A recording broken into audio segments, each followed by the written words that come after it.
You know that moment when someone cuts you off in traffic, or a coworker says something snarky, and before you even realize it, you're already fired up, heart racing, words tumbling out before you can stop them. We've all been there, that split second where emotion takes the wheel, and suddenly we're reacting instead of responding. But what if there was a way to hit the brakes on that automatic surge of frustration? What if, in that heated moment, you could create just enough space to choose how you act next? That's where Stoicism comes in. This ancient philosophy doesn't teach suppression or indifference, it teaches mastery. Specifically, mastery of the pause. The Stoics called it the prosoch, the gap between what happens to us and how we decide to engage with it. Think of it like a mental breath, a moment of clarity where you step back and ask, is this worth my energy? Is my reaction serving me or sabotaging me? Epictetus, one of Stoicism's greatest teachers, put it simply, it's not what happens to you, but how you react to it that matters. And that's the power we're going to explore today, how to cultivate that pause, to stretch it, to live in it until the storm of emotion passes and you're left with something far more powerful, choice. Over the next few minutes, we'll dive into practical, actionable techniques drawn straight from Stoic wisdom. You'll learn how to detach from the chaos around you, how to reframe triggering situations, and most importantly, how to emerge unshaken, no matter what life throws your way. This isn't about becoming emotionless, it's about becoming unbreakable. So if you're ready to trade reactivity for resilience, let's begin. Imagine holding a snow globe. When you shake it, the flakes swirl wildly, but given just a few moments of stillness, everything settles. That's how the Stoics saw our minds. The chaos isn't in the event itself, it's in how we agitate our thoughts around it. Marcus Aurelius, the philosopher-emperor, put it bluntly, you suffer more in your imagination than in reality. Think about that for a second.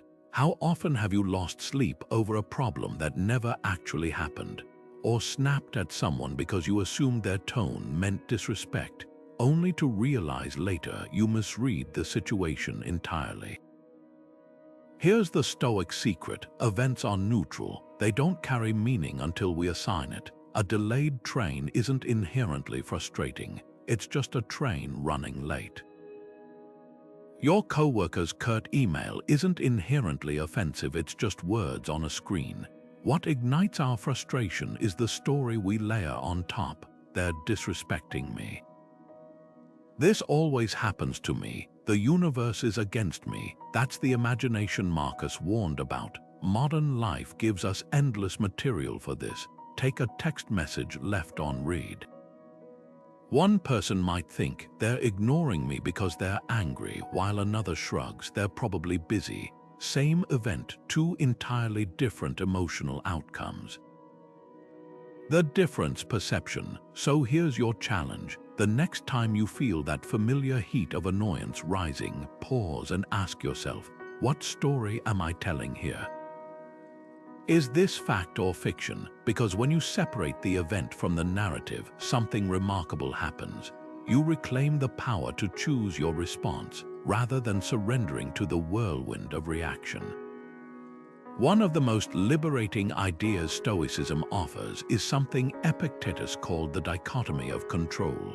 The radical notion that everything in life falls into one of two categories: what's within our power and what isn't. Your thoughts, yours; your choices, yours; your effort, absolutely yours; but the traffic jam stretching for miles, not yours; your boss's mood this morning, not yours; that stranger's rude comment, not yours either. This distinction might sound simple, but it's revolutionary when applied. Because here's the truth: most of our daily distress comes from pouring energy into the wrong column, wrestling with things we were never meant to control.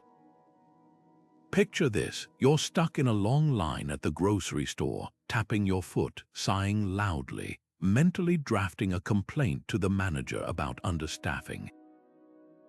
But what's actually happening? You're arguing with reality. The line exists. Your frustration won't shorten it. The only thing you control in that moment is where you direct your attention, whether you fuel the irritation or use those minutes to breathe, observe, even chuckle at the absurdity of it all. That's the pivot point. The Stoics weren't suggesting we shrug off life's inconveniences. They were teaching us to redirect our focus to the only arena where we truly have agency, our inner world. Think about the last time you felt deeply bothered by something. Maybe it was a friend canceling plans last minute, or a project at work getting derailed by someone else's mistake. Now ask yourself, how much of this was actually within my control? Chances are the real pain came not from the event itself, but from your resistance to its inevitability. Because that's the hidden cost of clinging to externals. We hand over our peace to things that were never ours to command. Here's how to reclaim it. Start small. Next time you catch yourself grinding your teeth over something, a delayed flight, a critical comment, pause and mentally sort it. Is this mine to fix or influence? If yes, act. If no, release. This isn't passivity, it's precision. Like an archer who focuses only on drawing the bow perfectly, not on whether the wind carries the arrow astray. You'll find freedom in aiming your energy where it actually counts. The irony: when you stop fighting the uncontrollable, you discover an unexpected superpower, the ability to move through life lightly, unshaken by storms that once would have capsized you. That space between what happens and how you respond, that's the Stoic pause. It's not passive, it's purposeful. Think of it like hitting the mute button on a loud argument just long enough to remember you hold the remote. Seneca, the Stoic sage who counseled emperors, called it placing time between yourself and your anger. He wrote that even the briefest delay could turn fury into reason, like cooling molten metal before shaping it into something useful. Here's why this works. Your brain's initial reaction to a trigger is lightning fast, a primal surge designed for survival, not wisdom. But tucked inside that split second is a hidden doorway, a chance to interrupt the autopilot of emotion and step into clarity. Try this next time someone cuts you off in traffic or sends a snippy email. Before your hands tighten on the wheel or your fingers fly across the keyboard, count 1, 2, 3. Not to suppress the feeling, but to create just enough room to ask, what happens if I don't react right now? Those 3 seconds might reveal that the insult you're about to hurl won't unclog the highway, or that the email draft dripping with sarcasm won't make your day any better. The pause isn't about denying emotion. It's about honoring it enough to question whether it deserves the driver's seat. Ancient Stoics didn't have neuroscience, but they understood something modern research confirms. Emotions peak like waves, intense but temporary. Wait even a few heartbeats, and the urge to lash out often ebbs on its own. This is the art of response over reaction. It's the difference between being a puppet jerked by every passing provocation and becoming the puppeteer who chooses which strings to pull. And the more you practice, whether it's counting, taking a literal breath, or even just noticing the tension in your shoulders, the wider that gap becomes, until what once felt like an unstoppable tidal wave is just water around your ankles, leaving you dry, steady, and unmistakably in control. There's a phrase the Stoics borrowed and Nietzsche later made famous: Amor Fati, the love of fate. It's not about resigning yourself to life's twists and turns, but embracing them as if you'd chosen them yourself. Think of it like this: when you're handed a lemon, most people stop at making lemonade. The Stoics go further. They plant the seeds, grow a whole orchard, and find joy in the process. Marcus Aurelius, who ruled an empire while scribbling Stoic wisdom in his journals, put it plainly: the obstacle becomes the way. For him, every setback, a betrayal, a illness, even a bad day, wasn't just something to endure, it was raw material for growth. He'd write things like, "You've met an obstacle, good. That's why you're here, to wrestle with it, to sharpen yourself against it. This isn't toxic positivity. It's alchemy." Take a mundane example. Your morning commute turns into a gridlocked nightmare. The default reaction is frustration, white-knuckling the steering wheel while mentally tallying lost time. But what if instead you saw it as a forced pause, a chance to listen to that podcast you've saved, to observe the rhythm of the city, even to practice that stoic pause we talked about earlier? The event hasn't changed, but your relationship to it has. That's Amor Fati in action. Here's the challenge. Pick one irritation from your day today, the slow elevator, the spilled coffee, the unanswered email, and reframe it as fuel. Ask, how does this help me practice patience? What might I notice here that I'd otherwise overlook? Because the secret isn't avoiding life's friction, it's using it to light your fire. When you stop fighting reality and start dancing with it, something shifts. The very things that once seemed like roadblocks become the path itself. The Stoics had a practice they called Premeditation, the premeditation of evils. At first glance, it sounds pessimistic, like dwelling on worst-case scenarios, but it's actually the opposite, a mental armor forged through preparation. Seneca, the philosopher who tutored Nero, wrote about this constantly in his letters. He'd picture losing his wealth, his status, even his health, not to wallow in fear, but to strip those possibilities of their power to shock him. He called it rehearsing adversity in advance, like a fire drill for the soul. Here's how it works. Instead of waiting for life to blindside you, you deliberately walk through potential challenges in your mind. Say you've got a high-stakes meeting coming up. The Stoic approach isn't to obsess over every detail going perfectly. It's to ask, what if my ideas get rejected? What if tensions rise? By visualizing these scenarios calmly, you drain them of their emotional charge. When the real moment arrives, you're not caught off guard. You've already navigated this terrain in your imagination. Modern psychology backs this up. Athletes use visualization to prepare for races. Surgeons mentally walk through procedures before making an incision. The key difference: the Stoics weren't just preparing for action, they were preparing for equanimity. Take a difficult conversation you've been avoiding. Play it out in your head, the defensive response, the awkward silence, even the outright conflict. Now ask yourself, how would I stay grounded here? What's the principle I want to uphold, regardless of how the other person reacts? That's the magic of Premeditation. It transforms uncertainty from a source of anxiety into a field of practiced resilience. So here's your challenge. Pick one future challenge, a tough decision, a vulnerable conversation, even a mundane frustration like a delayed flight, and spend a few minutes mentally walking through it. Not to catastrophize, but to familiarize, because when you've already met adversity in your mind, the real thing feels less like an ambush and more like an old acquaintance, someone you know exactly how to handle. Marcus Aurelius had a razor-sharp exercise for moments when emotions cloud our judgment. Strip away the story you tell yourself. Picture standing in an art gallery, staring at a painting.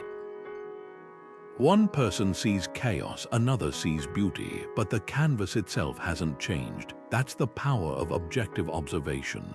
It's about stepping outside the drama you've constructed and asking, what's actually here minus my interpretation?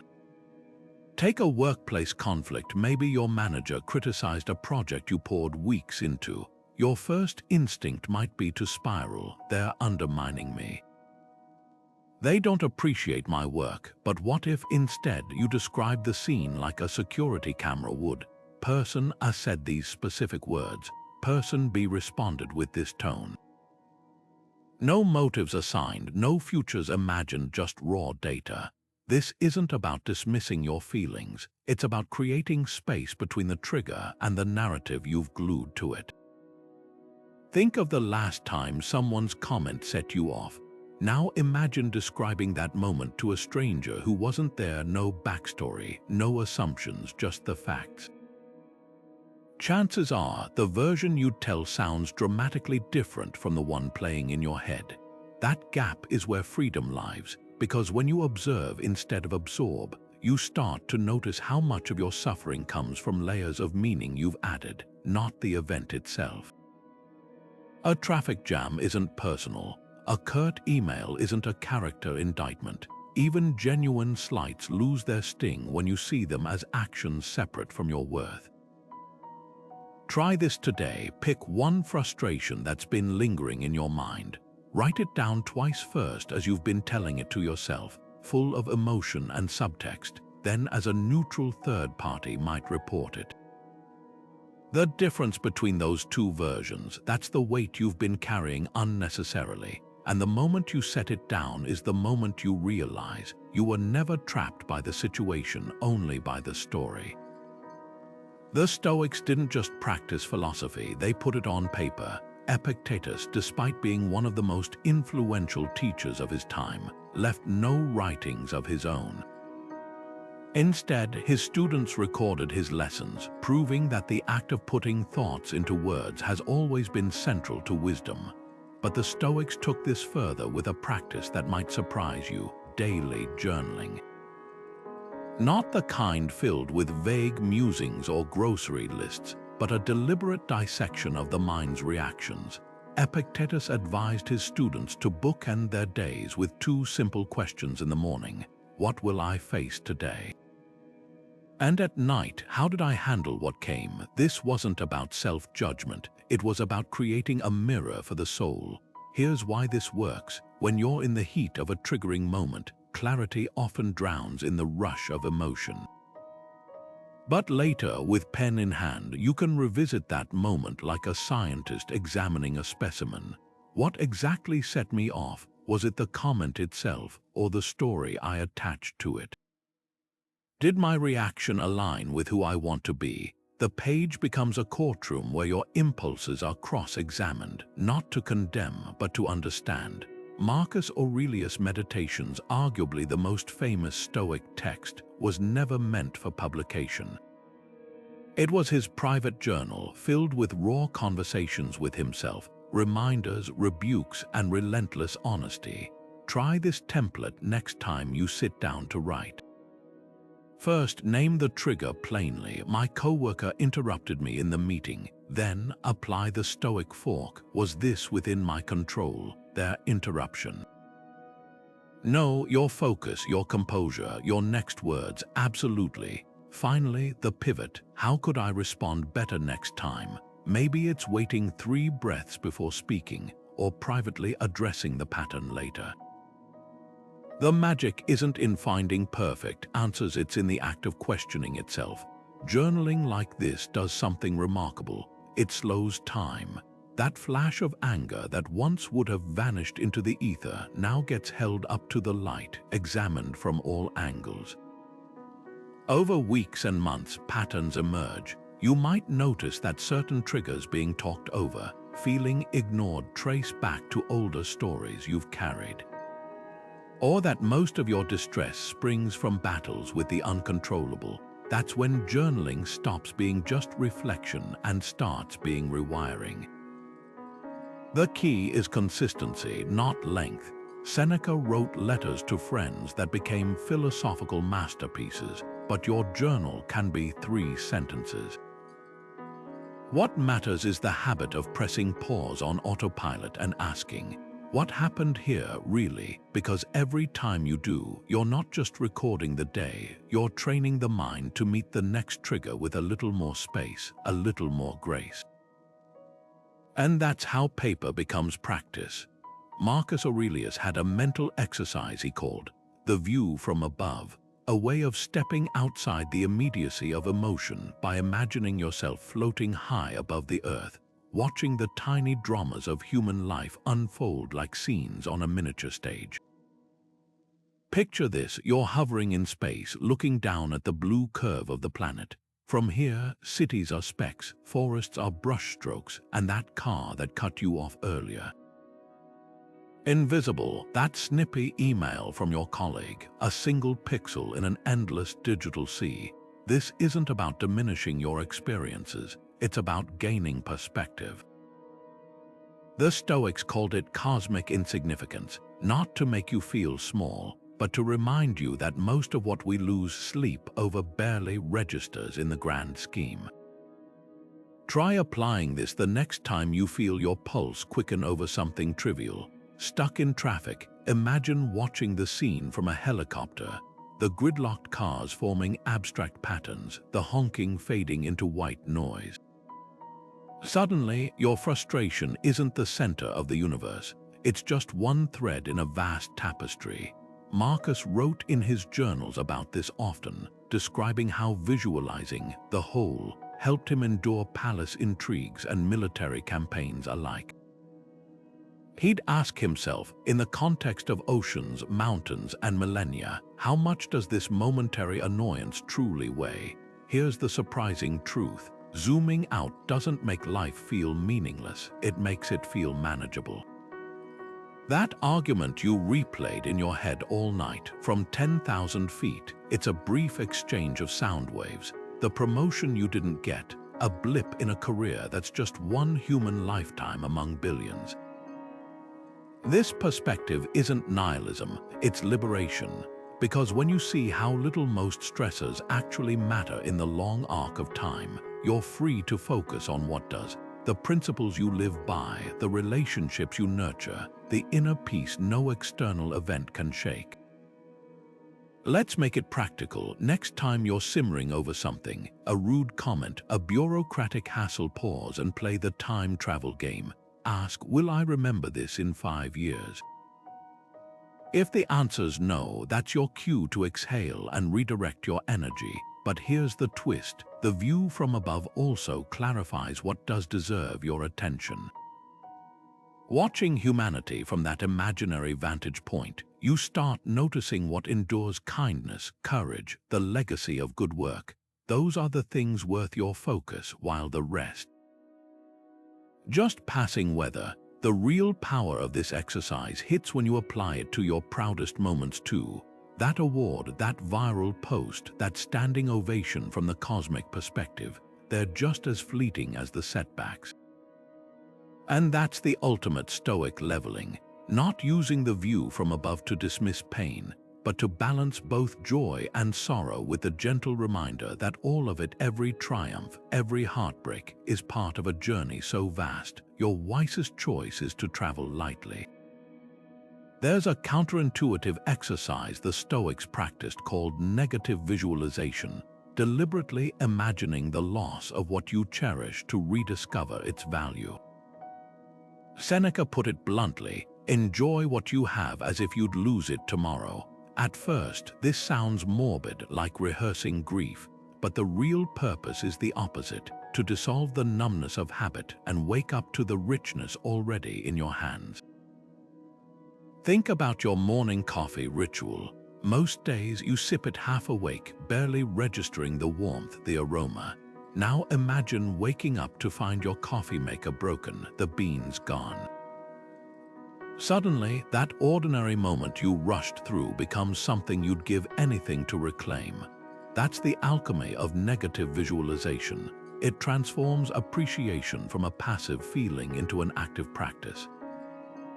Take something as mundane as your commute. You're stuck in traffic, mentally cursing the red lights. Now flip the script. Picture losing your job. No more commute, no more purpose-driven mornings, just empty hours stretching ahead.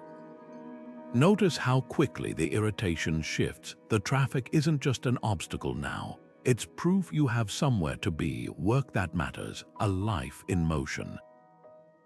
This isn't about guilt-tripping yourself into gratitude. It's about stripping away the fog of familiarity so you can see clearly. The Stoics knew something modern psychology confirms. we adapt to good fortune alarmingly fast. The new job thrills us for a month, the promotion for a week, the shiny gadget for a day. Negative visualization is the antidote to this hedonic treadmill, a way to press pause on autopilot and truly taste the life you've built. Here's how to try it today. Pick one ordinary blessing: your health, your daily walk, even the reliable Wi-Fi that lets you watch this video. Now close your eyes and imagine it's gone. Not forever, just long enough to feel the absence like a physical ache. When you open your eyes, that mundane detail will shimmer with new significance. Seneca wrote letters to his friend Lucilius filled with this practice. Hold every pleasure in your hand like a fragile bird. Feel its lightness, its fleeting warmth, knowing it could take flight any moment. That's the delicate balance negative visualization teaches: deep joy paired with loose attachment. The modern twist: pair this with a gratitude audit. At day's end, list 3 things you'd miss acutely if they vanished. Not the big-ticket items like family or home, but the tiny textures of your life. The way your dog greets you at the door, the hum of your neighborhood at dusk, the weight of your favorite blanket. Because here's the secret the Stoics uncovered: you don't need more to be happy. You just need to notice what's already there. And sometimes the quickest way to see it is to imagine it gone. The Stoics had a word for the invisible threads that bind us all together: sympathy, the understanding that every person, every event is part of a greater whole, like branches of a single tree or notes in a symphony. Marcus Aurelius captured it perfectly when he wrote, "What harms the hive harms the bee."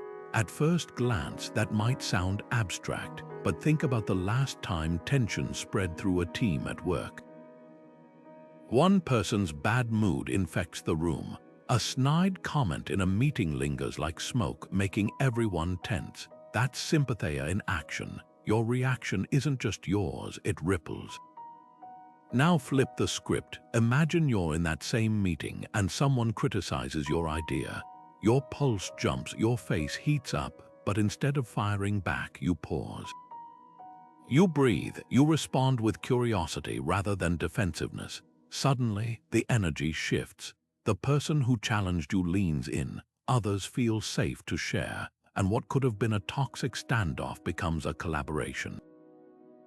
That's the power of recognizing interconnectedness. The Stoics believed the universe runs on logos, a kind of shared reason, meaning every choice either harmonizes with the whole or throws it off balance. Here's where it gets practical. Next time you're triggered, ask yourself, if my next words were broadcast to everyone involved, would they heal or escalate? Because modern science backs this up, emotions are contagious. A study of hospital teams found that when one nurse stayed calm under stress, it lowered the heart rates of everyone around them. Your pause isn't just self-control, it's a gift to the collective. This isn't about swallowing your truth to keep the peace. It's about aligning your reactions with something larger than momentary frustration. Think of a time someone's grace under pressure changed the course of your day. Maybe a barrister smiled despite the long line, or a colleague diffused a heated debate with humor.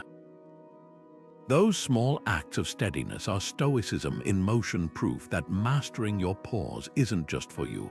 It's how you tend the hive, so the next time irritation flares, picture Marcus' words like a whisper in your ear: you're not just a bee. You're part of the hive, and in that space between trigger and response, you'll find something surprising: the power to transform not just your day, but the ecosystem around you. Every time your phone buzzes with another friend's vacation photos or a colleague's promotion announcement, there's a silent auction happening in your mind, a bid for your attention, your emotional energy. The Stoics called this the discipline of assent. That critical moment when you decide whether to agree with the thoughts that rush in, or to hold them at arm's length and ask, is this really true? Epictetus, who spent years teaching students how to navigate life's turbulence, put it bluntly: It's not things that disturb us, but our judgments about things. In other words, that pang of envy isn't coming from the screen. It's coming from the story you're telling yourself about what those pixels mean. Let's break it down with social media, the modern battleground of impressions. You scroll past a post, someone's flawless kitchen remodel, their beaming family portrait, and instantly your brain serves up a comparison. Why isn't my life that together? Here's the fork in the road most miss. That thought isn't a fact, it's an invitation. The Stoics saw thoughts like unopened letters. You have the power to decide which ones deserve your stamp of approval. When Epictetus said, "You are not your impressions," he was handing you a mental delete key. The envy isn't the problem. Hitting reply all on that emotion is. Try this reframe next time you catch yourself spiraling over someone else's highlight reel. Pause and dissect the narrative. Am I comparing my behind the scenes to their curtain call? What evidence do I have that their reality matches this snapshot? Suddenly, the thought loses its grip. This isn't about suppressing feelings, it's about interrogating them. Imagine your mind as a courtroom where every automatic judgment gets cross-examined before being admitted as evidence. Now apply this to something sharper, say, a backhanded compliment that lands like a slap. Your face flushes, your stomach tightens, and the internal monologue starts. They meant to insult me, but what if you treated that thought as a hypothesis, not a verdict? The discipline of assent asks you to play devil's advocate. Could there be another explanation? Maybe they're awkward with praise, or I'm filtering this through an old insecurity. The goal isn't to gaslight yourself into false calm, but to create enough space between stimulus and response to choose your interpretation wisely. Here's your challenge. For the next 24 hours, treat every negative reaction as a suspect, not a sheriff. When irritation flares because your partner left dishes in the sink, or anxiety whispers you're falling behind, press pause. Ask Epictetus' question, must I accept this thought? You'll start noticing how many of your emotional wildfires begin with a single spark of unchallenged assumption. And in that noticing, you'll find something far more powerful than indifference, the ability to decide moment by moment what deserves your belief. This is where Stoicism transcends philosophy and becomes practical psychology. Each time you withhold blind assent from a knee-jerk judgment, you're not just managing emotions, you're rewiring your brain's default settings. Modern research calls this cognitive distancing, the skill of observing thoughts without fusing with them. The ancients called it wisdom. Either way, the result is the same. You're no longer at the mercy of every mental weather pattern. You become the sky, not the storm. The Stoics knew something modern neuroscience now confirms. Your breath is the remote control for your nervous system. When Epictetus taught his students to step back from emotional storms, he wasn't speaking metaphorically, he was prescribing a physical act. Ancient texts describe philosophers like Seneca pausing mid-conversation to take deliberate, measured breaths before responding to provocations. They called it the anchor because in the tumult of emotion, breath is the one thing you can always grasp to steady yourself. Fast forward 2,000 years, and studies show this isn't just poetic wisdom. The 4-4-4 breathing technique, inhaling for 4 counts, holding for 4, exhaling for 4 directly stimulates the vagus nerve, flipping your body from fight or flight to rest and digest mode in real time. Here's how to make this Stoic superpower yours. Next time you feel that familiar heat rising, maybe during a tense call with a client, or when your teenager rolls their eyes, place one hand on your belly. Inhale slowly through your nose for 4 seconds, feeling your diaphragm expand like a balloon. Hold that oxygen in your lungs for another 4, noticing how the pause itself creates space between stimulus and response. Then exhale for 4 through pursed lips, as if you're blowing out a candle across the room. That 12-second reset does something remarkable. It floods your prefrontal cortex with oxygen, the brain region responsible for rational decision-making, while dialing down the amygdala's alarm bells. The Stoics didn't have fMRI machines, but they recognized this truth: when you change your breath, you change the battlefield. Try this today before your next potentially triggering interaction. Not as a last resort when you're already boiling over, but as a preemptive ritual. Walk into that meeting with your difficult boss having already done 3 rounds of 4-4-4 in the parking lot. Approach the family dinner where politics always sparks arguments after 2 minutes of intentional breathing at the sink. You'll find what the Stoics promised: the gap between what happens and how you respond widens naturally, not through sheer willpower, but through the biology of breath. Marcus Aurelius wrote, "You have power over your mind, not outside events." He might as well have added, "and that power begins with the air in your lungs." Because when you master the breath, you master the pause, and when you master the pause, no trigger can master you. The Stoics had a North Star for emotional mastery: the sage, their idealized figure who navigated life's chaos with unshakable composure. This wasn't some unattainable myth, it was a practical mirror. When faced with a triggering situation, they'd ask one simple question: what would the sage do here? Picture this: you're backstage before a big presentation, palms slick, heart hammering like a trapped bird. The usual script runs through your mind: what if I forget my lines? What if they think I'm incompetent? Now imagine Epictetus, the Stoic teacher who endured slavery and exile, standing beside you. He'd likely say, "Your fear isn't about the speech. It's about the story you're telling yourself that stumbling would mean catastrophe." But here's the truth: the audience's opinion, not yours to control. Your preparation, that's where your power lies. Channeling your inner sage isn't about perfection, it's about perspective. Think of it like method acting for emotional resilience. When someone cuts you off in traffic, instead of gripping the wheel and muttering curses, you pause and inhabit the sage mindset: this person's hurry isn't my emergency.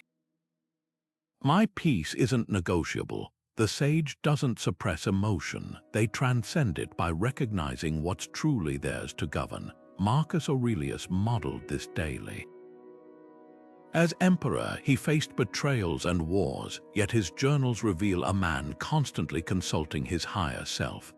When you wake in the morning, tell yourself, "The people I deal with today will be meddling, ungrateful, arrogant, but I have seen the beauty of good and the ugliness of evil, and recognize that the wrongdoer has a nature related to my own." Here's how to make this tangible. Pick a recurring trigger. Maybe it's your boss's micromanaging or your partner's forgetfulness. Next time it happens, hit pause and mentally cast the sage in this scene. How would they interpret the situation without ego or exaggeration? Often, you'll find the sage's version strips away the drama. Your boss isn't questioning your worth, they're anxious about the project. Your partner didn't ignore your request, they're overwhelmed too. The sage superpower is seeing people as they are: flawed, complex, and acting from their own struggles, rather than as villains in your personal narrative. This practice works because it externalizes wisdom. When emotions run high, trying to be calm often backfires, but asking what calm would do creates just enough detachment to choose differently. It's the difference between shouting at your reflection in a mirror and stepping back to adjust your tie. Over time, this mental role-playing rewires your reflexes. The sage's voice becomes your own, not through force but through compassionate repetition. And that's the ultimate Stoic paradox. By pretending to be unshakable, you actually become so. Marcus Aurelius didn't just face obstacles, he courted them. The emperor who spent years on battlefields and in political quagmires kept a private journal filled with what sounds like reverse psychology. The impediment to action advances action. What stands in the way becomes the way. At first, that seems like philosophical gymnastics. How can a roadblock double as a path? But here's the twist. It's not about pretending difficulties don't exist. It's about recognizing that every barrier comes with hidden leverage. Think of a blacksmith's forge. The hammer doesn't destroy the metal, it shapes it. The fire doesn't ruin the blade, it tempers it. That's the Stoic secret. Obstacles aren't interruptions to your journey, they're part of the training ground. Take something as universally frustrating as a delayed flight. The default reaction is to fume at the airline, refresh the departure board obsessively, and count lost hours. But what if you saw that stranded airport time as stolen focus? Marcus would have packed his scrolls. Today's equivalent might be that book you've meant to read or the podcast episode that sparks new ideas. The delay hasn't changed, but your relationship to it has. Suddenly, you're not a victim of circumstances, you're a sculptor repurposing the clay. This mindset shift isn't just theoretical. Studies on post-traumatic growth show that people who reframe challenges as catalysts often emerge stronger than those who avoid adversity altogether. The magic lies in a simple question: what can this make space for? A traffic jam becomes audible learning time. A cancelled meeting opens room for strategic thinking. Even physical pain, something Marcus endured chronically, can be a drill sergeant for patience. He wrote in his journals about using illness to practice self-observation. This body of mine, though ailing, will not rule my mind. That's the core of turning obstacles into fuel. It's not the event itself that transforms, but what you choose to do within its confines. Let's make it practical. Grab a recent frustration, maybe a project setback or a social slight. Now dissect it like a Stoic mechanic. What skill does this situation demand? Resilience. Creativity, detachment. Your computer crashes before saving work. That's a forced lesson in impermanence and backups. Your gym buddy cancels. Now you're building self-reliance alongside muscle. Even rejection letters become proof you're playing a game worth playing. The obstacle isn't just something to endure, it's the whetstone sharpening your edge. This isn't toxic positivity. Marcus didn't cheerlead suffering, he mined it for utility. When barbarians threatened Rome's borders, he didn't rage at fate. He used the crisis to drill diplomacy and logistics. When political rivals undermined him, he practiced discernment rather than vengeance. The pattern repeats through history. Admiral James Stockdale credited Stoicism for surviving 7 years as a POW by treating each day as a chance to strengthen his character. The common thread, they all asked, what does this make possible that wasn't before? So here's your challenge. Pick one irritation from this week. The Wi-Fi outage, the missed deadline, the rainy picnic, and reverse engineer its gift. Maybe the outage forced you to draft ideas on paper, rediscovering the flow of handwriting. The deadline taught you which tasks actually matter.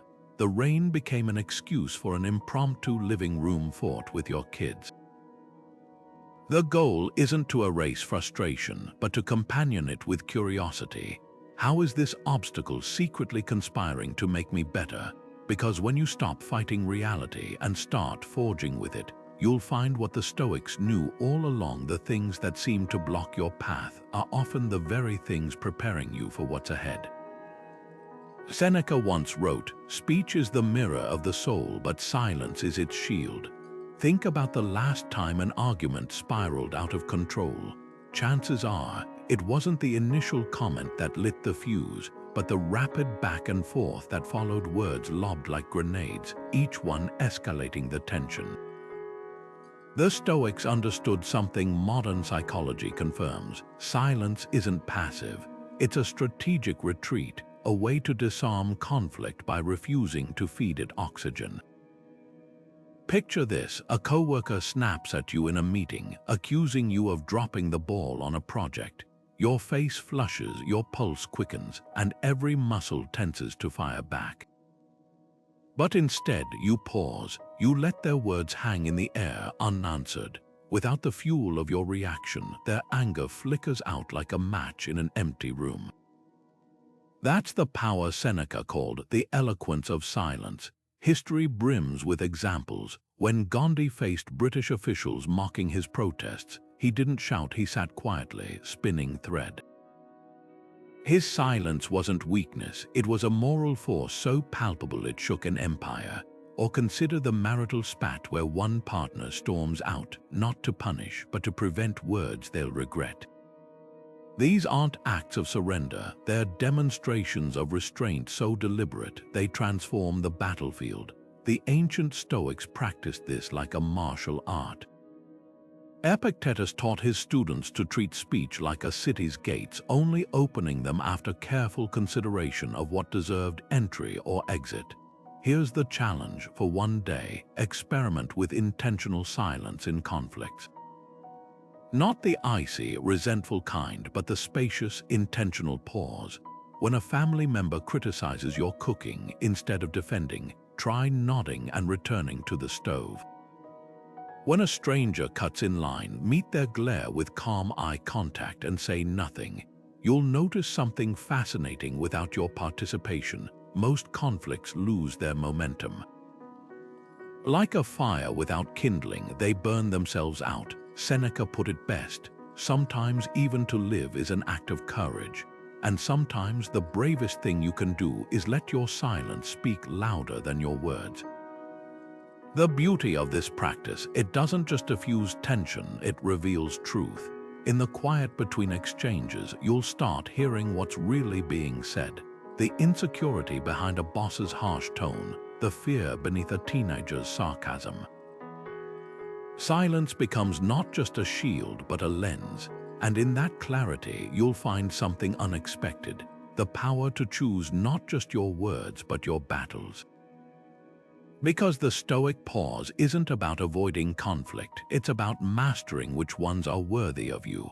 Musonius Rufus, the Stoic teacher who faced exile with a smile, had a secret weapon against insults that most people overlook: humor. When critics mocked his shabby cloak, he didn't bristle or fire back. He joked that philosophers didn't need fancy clothes to think clearly. Picture this: a rival philosopher once sneered, "If Zeus were to debate with Musonius, even he would be ridiculed." Instead of taking offense, Musonius chuckled and replied, "Then let's hope Zeus has a good sense of humor." That's the Stoic art of deflection, turning barbs into punchlines without losing dignity. Modern culture often mistakes clapbacks for strength, those sharp, viral comebacks designed to humiliate. But there's a subtle difference between laughing with and laughing at. The Stoics weren't about scorched earth wit. They used humor like a feather duster, lightly brushing away pettiness without letting it stick. Imagine your neighbor complains about your dog barking. Instead of snapping back about their loud music, you grin and say, "Guess we're both running a neighborhood alarm system." Suddenly, the tension isn't a battle, it's a shared joke. Here's why this works. Laughter short-circuits the ego's reflex to take everything personally. When you treat minor annoyances as absurdities rather than affronts, you drain them of their power to derail your peace. Think about the last time someone cut in line at the coffee shop. You could glare or you could mutter, "Wow, your caffeine emergency must be way more urgent than mine," loud enough for them to hear. Either way, you're not seething silently. The real magic happens when you apply this to yourself. Ever tripped in public and felt that wave of humiliation? Next time, try bowing dramatically like you just nailed a stage performance. It's not self-deprecation, it's sovereignty over your own embarrassment. Marcus Aurelius wrote, "The best revenge is to be unlike your enemy." In this case, the best response to life's irritations is to be the one laughing first. So here's your challenge. Pick one tiny trigger from today: the slow elevator, the chatty cashier, the spam call, and experiment with treating it like a sitcom subplot. What if the universe isn't out to get you, but just testing your improv skills? Because when you stop seeing annoyances as personal and start seeing them as material, you'll discover what the Stoics knew all along: the person who controls the joke controls the game. Marcus Aurelius began his mornings with a simple yet profound ritual he'd whisper to himself. When you arise in the morning, think of what a precious privilege it is to be alive. That wasn't just poetic musing, it was a deliberate recalibration of perspective. The Stoics didn't stumble into their days. They designed them brick by mental brick, starting with what they called the morning meditation. Picture this: instead of reaching for your phone and flooding your brain with notifications, you take 5 minutes to sit by the window, steaming cup in hand, and ask 2 questions. What will today demand of me? And how will I meet those demands without surrendering my peace? This isn't about crafting a to-do list. It's about priming your mindset like an athlete warming up before a race. One cornerstone of this practice is negative visualization, not to dwell on gloom, but to sharpen appreciation. Before your first sip of coffee, close your eyes and imagine losing something mundane yet vital: your morning brew itself, the reliable hot water from your shower, even the bed you slept in. Suddenly, that groggy irritation about waking early transforms into gratitude for the simple miracle of a new day. Seneca wrote letters to his friend Lucilius describing this exact exercise. Set aside a certain number of days during which you shall be content with the scantiest and cheapest fare, saying to yourself the while, "Is this the condition that I feared?" It's the psychological equivalent of tasting bland oatmeal to savor your next meal more deeply. Now layer in the dichotomy of control, that foundational Stoic fork in the road. As you review your schedule, mentally sort each item. Which of these depend entirely on me, and which don't? Your preparation for that presentation, yours to command. Your boss's mood during the meeting, not yours. The traffic on your commute, irrelevant to your agency. This isn't about shrugging off responsibility. It's about directing your energy like a laser beam. Epictetus taught his students to do this daily, comparing it to packing for a voyage. If you're going to sail, you don't just load the ship, you prepare for storms. Here's where it gets practical. Design your own Stoic morning with 3 touchstones: anchor, audit, aim. Start with an anchor, a physical ritual like sipping water slowly or feeling your feet on the floor, to ground yourself before the mental work. Then audit, run through the negative visualization exercise, then the dichotomy of control filter. Finally, aim, set one intention for how you'll embody Stoic wisdom today.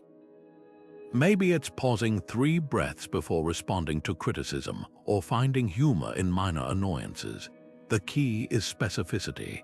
Marcus didn't vaguely aspire to be patient. He reminded himself, "Today I shall meet interference, ingratitude, insolence, but I will see them as opportunities to practice virtues." Your morning ritual isn't about adding tasks to an already crowded routine. It's about transforming ordinary moments into micro-training sessions for resilience. That quiet minute while your coffee brews, that's your dojo. The shower's steam, your meditation chamber. Because when you start the day as the sculptor of your mindset rather than its clay, you'll find triggers lose their grip before they even land. And that's the ultimate Stoic paradox. By spending a few minutes each morning imagining loss, you gain an unshakable hold on what truly matters. Seneca ended each day with a ritual more powerful than any productivity hack. He called it his evening review. Picture this: the candles flicker low, the bustle of Rome fades outside his window, and with a wax tablet in hand, he dissects the day like a surgeon examining a patient, not to judge but to understand. His questions were simple yet seismic. Where did I act with virtue? Where did emotion override reason? What's one thread I can unravel tomorrow to weave a better response? This wasn't self-criticism, it was conscious evolution. Modern life rushes us from one day to the next without pause, like skipping stones across a lake, never sinking deep enough to notice the ripples we leave. That's where the Stoic evening review becomes your anchor. Start with Seneca's core questions, but give them a modern twist. First, what truly belonged to my control today? Maybe you nailed a presentation, that effort was yours, but the client's last-minute changes, not yours to command. This sorting isn't about dodging accountability. It's about spotting where you poured energy into storms you couldn't calm. Next, trace your pauses. When did I create space between trigger and reaction? Perhaps you bit your tongue during your sibling's backhanded compliment, or you took 3 breaths before replying to a terse Slack message. These micro-victories matter. They're the reps that build emotional muscle. Apps like Day One or Reflectly can amplify this practice. Instead of vague journal entries like, "Today was stressful," log specifics. 7:30 p.m. paused when the barista got my order wrong. Chose not to correct her. Realized my annoyance was about my rushed morning, not her mistake. Data like this reveals patterns no mindfulness podcast ever could. Now the pivot point. What's one reaction to refine tonight? Not 10, not a laundry list of flaws, just one. Maybe it's your habit of sighing loudly when interrupted, or the way your tone sharpens after the 3rd interruption in a meeting. The key is precision. Seneca didn't vaguely aim to be better. He targeted exact moments where philosophy could meet practice. Picture a chef tasting each dish before service tomorrow. You're doing the same with your behavior, sampling yesterday's reactions to adjust today's recipe. Here's the magic no one tells you. The evening review isn't about fixing. It's about noticing. When you shine a light on your automatic responses without flinching, something extraordinary happens. They start to unravel on their own. Neuroscience calls this awareness-mediated neuroplasticity. The Stoics called it waking up. Those late-night scrolls through your phone. After a week of logging them, you'll catch your hand reaching for it less. That knee-jerk negativity in team meetings. Once you name it in your journal 3 nights running, you'll hear yourself mid-sentence and pivot. Close the ritual like Seneca did, with a whisper of gratitude. Not for the day's wins, but for its stumbles. Thank you for the coworker who tested my patience. He showed me where my composure still wavers. Thank you for the missed train. It gifted me 10 minutes to observe the city's rhythm. This isn't fake positivity. It's alchemy transforming leaden moments into golden lessons. Because when you end the day not with exhaustion, but with curiosity, you'll find mornings arrive lighter. And that's the ultimate Stoic paradox. By examining where you faltered, you sleep like you've already triumphed. The digital world moves at the speed of a triggered nerve, algorithms designed to hijack attention, headlines engineered to outrage, comment sections that feel like gladiator arenas. But here's the paradox. The same Stoic principles that helped ancient philosophers keep their cool in Roman forums can shield you from the chaos of your Twitter feed. Epictetus, who faced real-world adversaries far more dangerous than keyboard warriors, offered a timeless filter.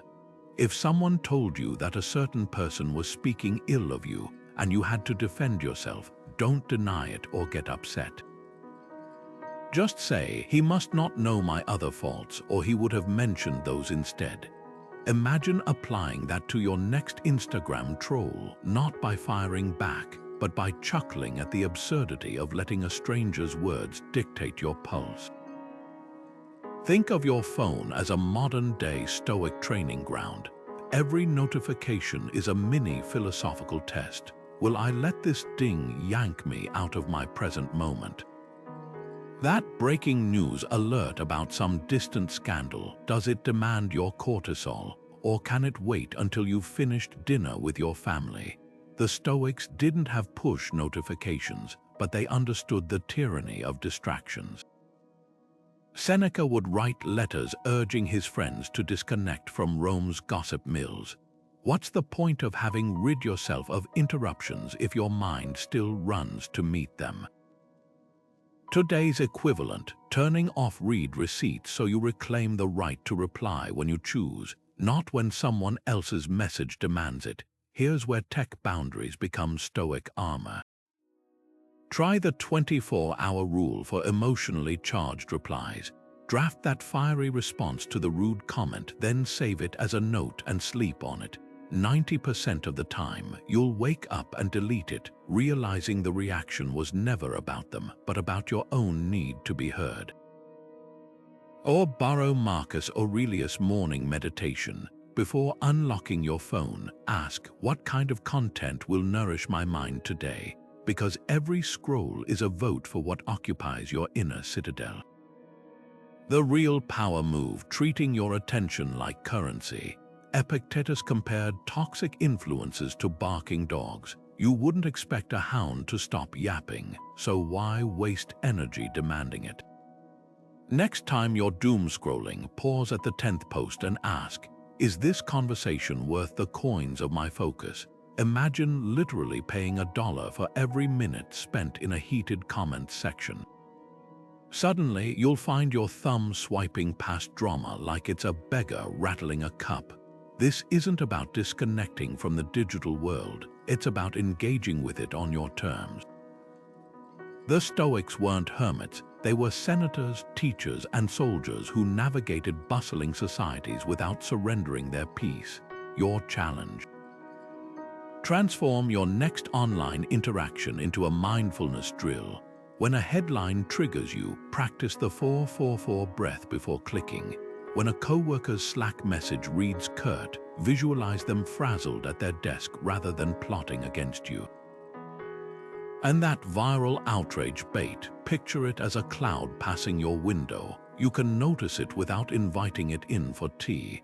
The digital age didn't invent human pettiness, it just gave it a megaphone. Your pause button is still the mightiest tool in the room.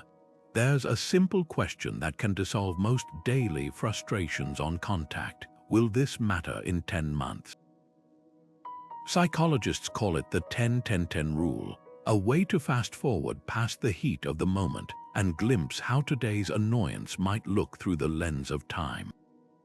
Picture this, you're rushing out the door, already late, when your elbow catches your coffee mug. Brown liquid spreads across your white shirt like some caffeinated Rorschach test. Your body tenses, your breath catches, but then you pause. 10 months from now, will this stain even cross your mind? Probably not. But here's where it gets stoic. This isn't just about minimizing petty irritations. It's about recognizing how many of our emotional fires are fed by short-term thinking. The Stoics were masters of temporal perspective. Marcus Aurelius would write reminders to himself like, think of the vastness of time and how small this momentary blip is. He wasn't dismissing present struggles, he was zooming out to see them in cosmic context. Imagine applying that to modern triggers. Your coworker takes credit for your idea in a meeting, infuriating today, but in 10 months. Either you'll have addressed it constructively, or it'll be buried under a mountain of new collaborations. The 10-10-10 rule isn't passivity, it's strategic patience.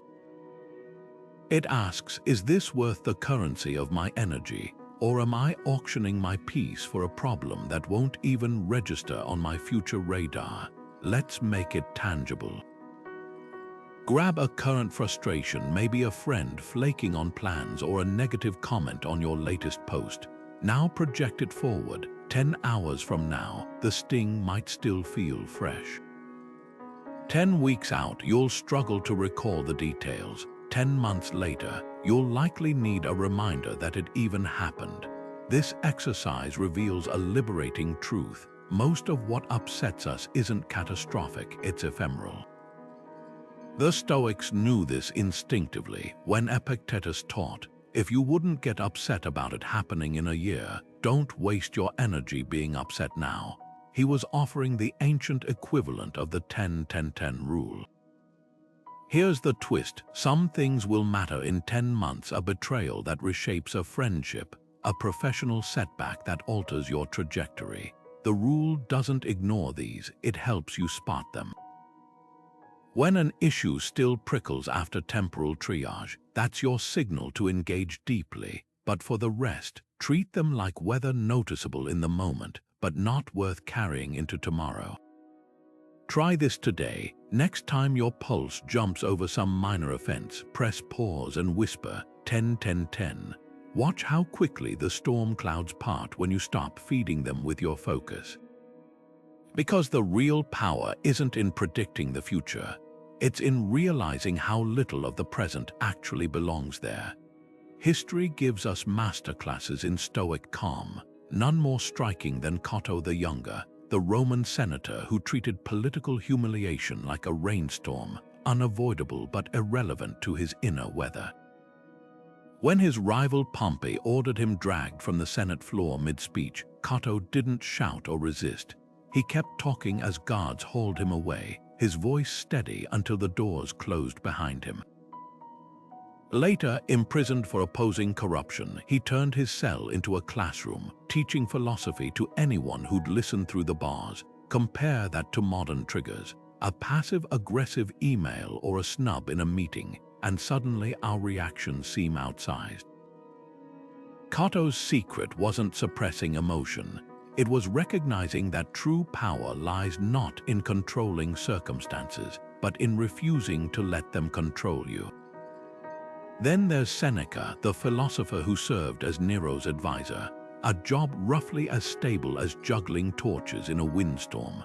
When the emperor exiled him to Corsica on false charges, Seneca didn't rage or plot revenge. He wrote letters about how the island's rugged beauty was helping him refine his thoughts.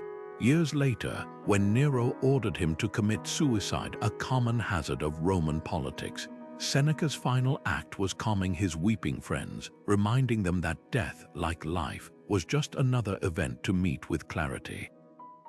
Contrast that with how we bristle at a critical comment in a group chat or a cancelled dinner reservation. Seneca's life whispers a challenge across centuries. If he could face betrayal and death with poise, what might we do with traffic jams and rude baristas? These stories aren't about comparing suffering, it's about calibrating perspective. Cato and Seneca faced existential threats with the same steadiness we struggle to muster when someone disagrees with us on social media.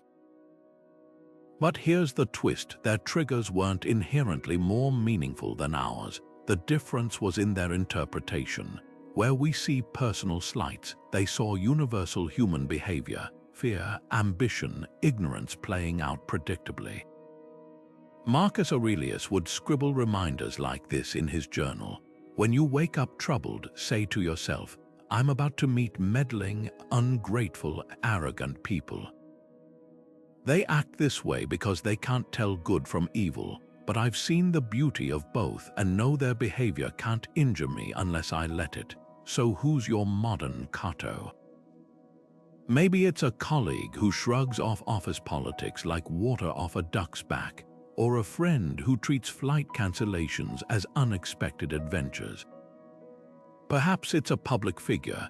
Think of Nelson Mandela emerging from 27 years in prison without bitterness, or Malala Yousafzai turning an assassin's bullet into a global education campaign.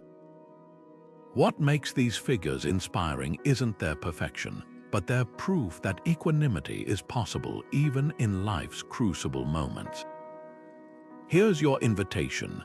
Next time you feel that familiar flush of irritation when your Wi-Fi cuts out during a presentation or your partner forgets an errand, pause and ask, how would my Stoic role model narrate this scene?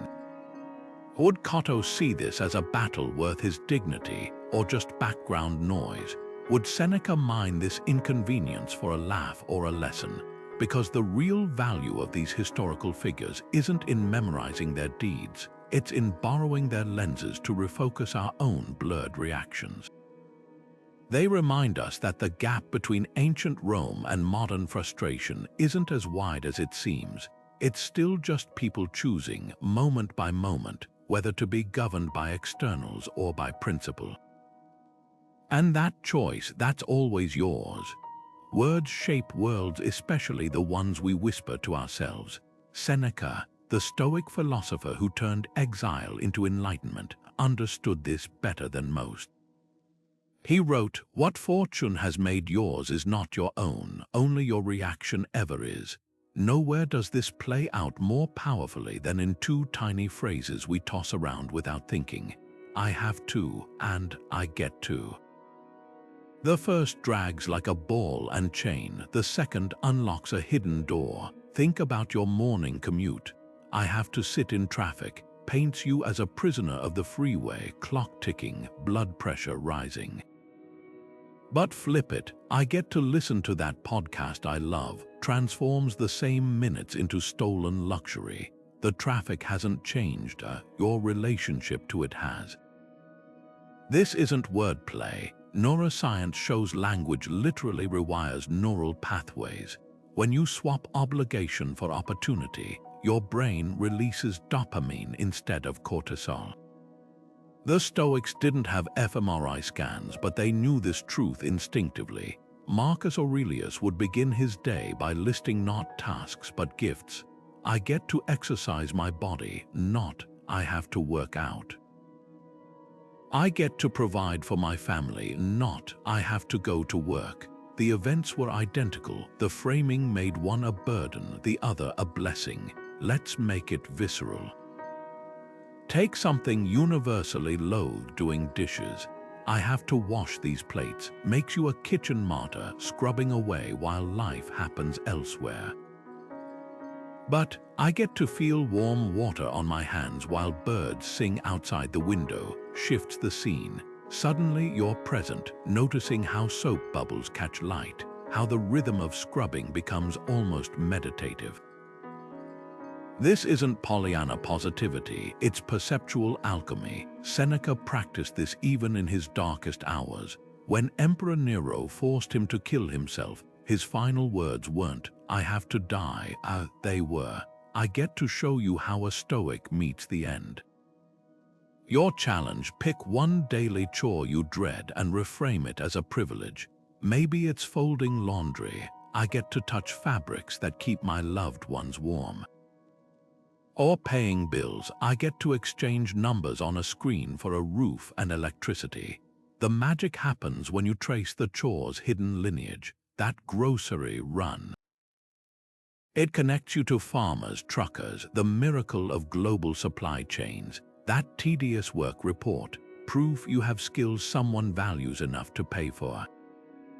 Even changing diapers, a Stoic parent might whisper, I get to care for a life that depends entirely on me. The key is specificity, general gratitude. I'm thankful for health rarely sticks. But tying it to concrete moments, I get to feel my legs stretch on this morning walk, anchors the shift. Try this tonight as you brush your teeth, trade. I have to do this again, for I get to care for teeth that let me savor food and laugh without pain. Watch how the mundane becomes sacred when seen through Seneca's lens, because the ultimate Stoic paradox is this: the more you treat life's necessities as gifts, the lighter those necessities feel. And somewhere in Rome, 2,000 years ago, a philosopher in a simple tunic smiles, knowing you've uncovered one of his greatest secrets. Marcus Aurelius had a razor-sharp strategy for dealing with petty insults. The best revenge is not to be like your enemy. Think about that for a moment. When someone throws a careless jab your way, a snide comment about your outfit, a backhanded compliment at work, what happens if you simply don't catch it? Not in the sense of pretending you didn't hear, but genuinely letting it pass through you like light through glass, leaving no mark, no heat, no trace. The Stoics called this the art of non-reaction, and it's not about suppression. It's about recognizing that most provocations are like stray sparks. They only ignite something if you're covered in fuel. Take gossip, for example. Imagine you overhear co-workers twisting a story about you in the break room. Your pulse quickens, your face flushes, every instinct screams to march in and correct them. But here's the twist: the moment you engage, you've handed them the reins. Now it's a debate, a drama, a back and forth that keeps their version alive. But if you let their words hang in the air unanswered, they're left holding a narrative with no antagonist, no conflict, no stakes. Like a fire without oxygen, it sputters out on its own. The Roman poet Horace captured this perfectly. The man who is everywhere is nowhere. The same applies to battles. Pick none, and you win by default. This isn't passivity, it's precision. Non-reaction is the scalpel where outrage is the sledgehammer. Consider how trees endure storms. They don't lash back at the wind. They bend just enough to let it pass through their branches. Marcus, who faced constant political sabotage as emperor, wrote in his journals, "You can be invincible if you never enter a contest where victory isn't yours to claim." In other words, the co-worker's eye roll, the neighbor's passive-aggressive note about your lawn, these aren't contests worth your presence.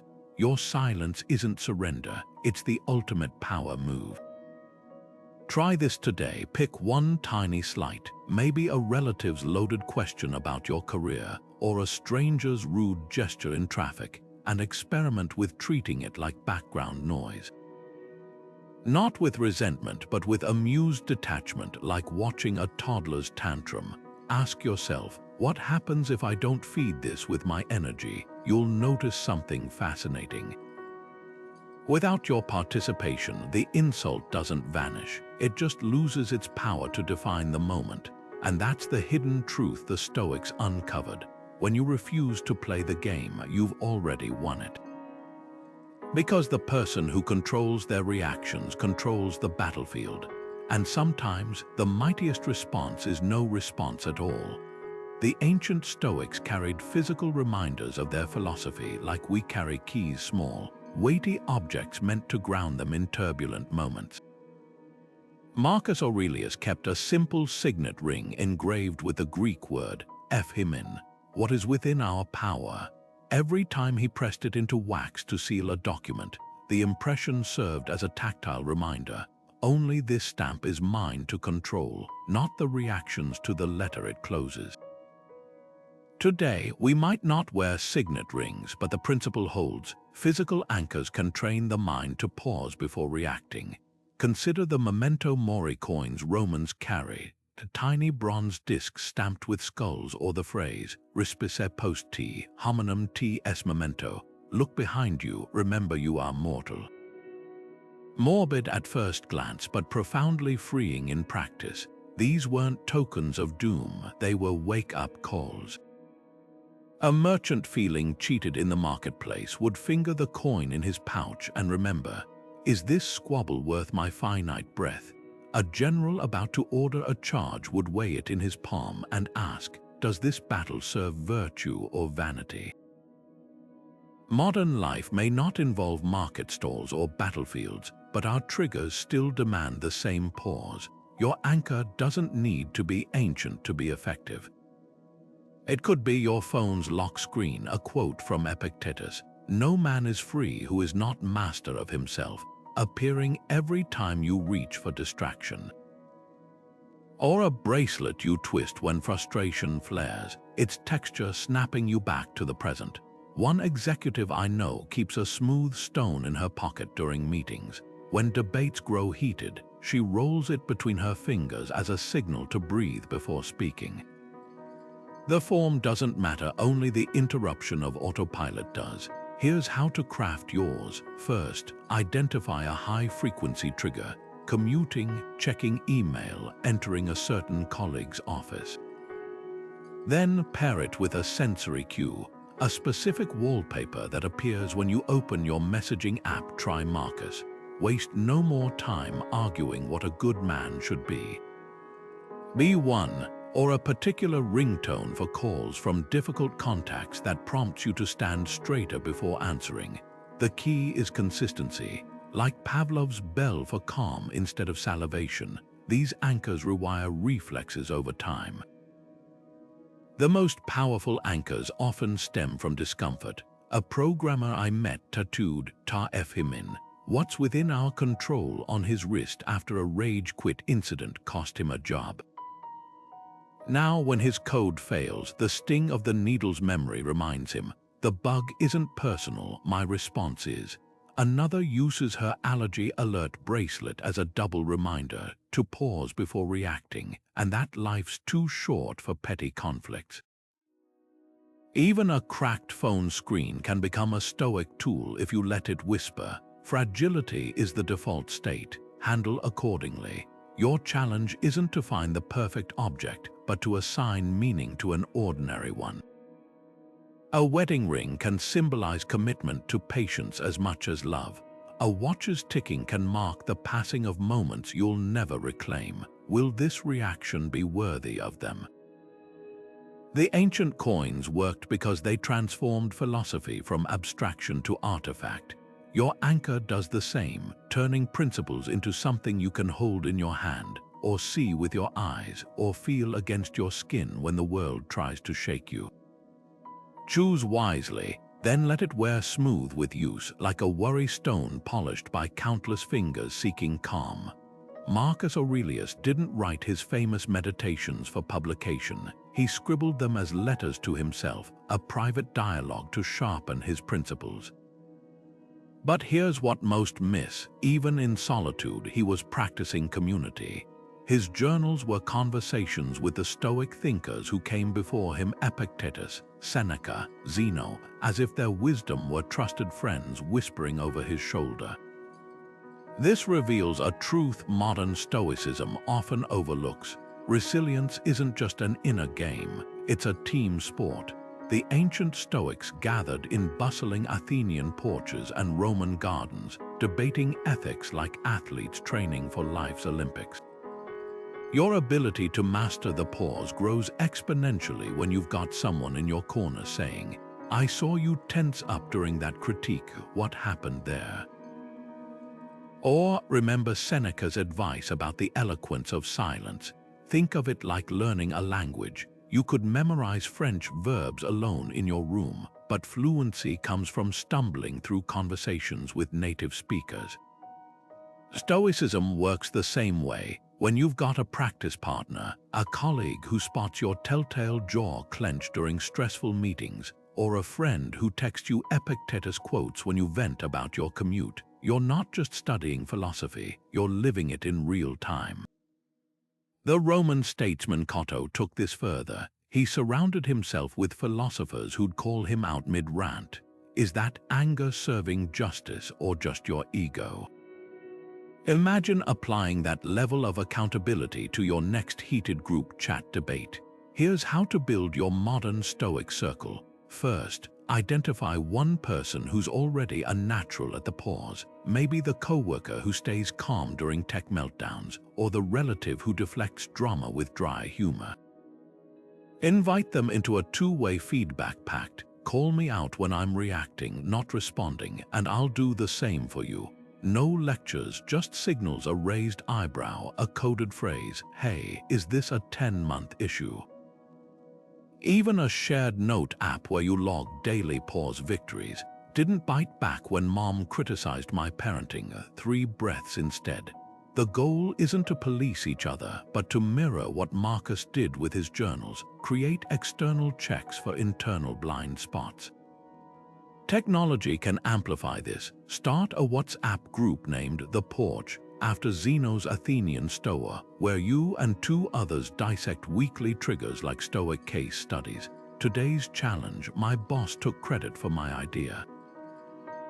How would Seneca reframe this? Use voice notes to mimic the back and forth of ancient dialogues. Or go analog, write actual letters like Seneca's to Lucilius, trading physical notebooks where you annotate each other's reactions with Stoic maxims. The medium matters less than the mechanism, turning solitary reflection into collaborative growth. But here's the twist: your accountability partner doesn't even need to be human. Marcus often wrote as if addressing his inner guide. Create your own version, a mental council of Stoic sages. Before reacting to a provocation, imagine Epictetus at your elbow asking, "Is this within your control?" Or Musonius Rufus chuckling, "You're letting a stranger's mood dictate yours." Historical figures become thought experiments. What would Cato sacrifice here, his pride or his principle? Over time, these internalized voices act like psychological guardrails, keeping you centered when external support isn't available. The real magic happens when you merge both approaches. Your human body catches the external tells. You always cross your arms when defensive, while your inner counsel handles the private narratives. That criticism feels personal because you've tied your worth to this project. Together, they form a feedback loop sharper than any meditation app. Because Stoicism was never meant to be practiced in a vacuum, it thrives in the friction of shared humanity, where every interaction is a chance to test your progress. So who's holding space for your pauses today? And more importantly, whose pauses are you honoring in return? The answer might just be the difference between knowing Stoic theory and embodying its unshakable calm. Think of the Stoic pause like a muscle. The more you flex it, the stronger it becomes. But here's the catch: you wouldn't expect to bench press 200 pounds on your first day at the gym. Mastery comes through repetition, through showing up daily to lift the weight of your own reactions. Over these past minutes, we've armed you with tools sharpening perception like a lens to see events neutrally, wielding the dichotomy of control like a scalpel to separate what's yours from what isn't, turning journaling into a mirror for your mind, and using breath as an anchor when emotions surge. Each is a lever, and together they pry open that sacred space between what happens and how you choose to respond. Marcus Aurelius left us a compass for this journey. You have power over your mind, not outside events. Those 9 words distill Stoicism into a single breath. The traffic jam doesn't control your peace. Your thoughts about the traffic jam do. The critic doesn't dictate your worth. Your agreement with their criticism does. This isn't theory, it's the ultimate hack for emotional freedom, and like any skill, it thrives on practice. So here's your challenge. For the next 7 days, turn life into your Stoic gym. Day 1, pick one trigger and dissect it with the control dichotomy. Day 2, use 4-4-4 breathing before replying to a text that irks you. Day 3, journal a reaction like a scientist reviewing lab notes. Build gradually, stacking these practices like bricks until they form a fortress of composure. And when you stumble, that's not failure, it's data. Even Marcus scribbled in his journals about losing his temper, then analyzed why. Now we turn the mic to you. What's your first Stoic win going to be? Maybe it's laughing off a comment that used to ruin your day, or noticing the tension in your shoulders during a stressful call and choosing to unclench. Drop it in the comments, not to perform, but to solidify your commitment, because the secret no one tells you, your story isn't just for you. That parent who stayed calm during a toddler's meltdown after reading your post. The student who aced their exam because your breathwork tips steadied their nerves. That's how Stoicism spreads, not through scrolls, but through lives lived differently. The pause is your power. The world's waiting to see how you